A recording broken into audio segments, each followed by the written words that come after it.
how do people in this room, how do we all make sure that we are people where that cycle stops?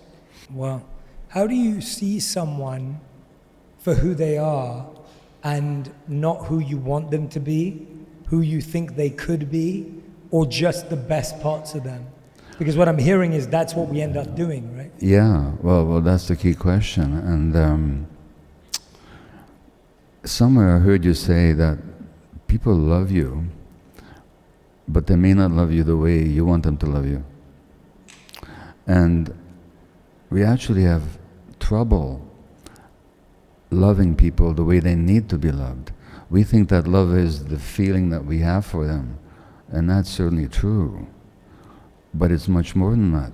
You can have all kinds of loving feeling towards somebody, but be limited by your own traumas from seeing them for who they are. And also a lot of parents in this culture wants their kid to fit in with the culture. Now, that means you have a preconceived idea of who the child should be. And then when you don't see the child as the way you want them to be, you're dissatisfied with them. Another child will behave even more impetus to fit themselves into the parents' expectations.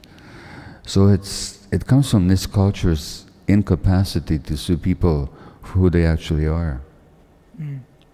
Yeah, I mean, as I'm listening to you, I'm thinking about just the amount of moments there are in our lives where the person's trauma creates new challenges for us. Yeah. That doesn't get healed, that then gets passed on.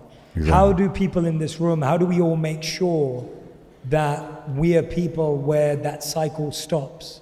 That we can break that cycle, that we can interrupt that pattern, that we can be the people in our families, in the lives of people who have children, even if you don't choose to. How do you become the person that changes that trajectory for your family?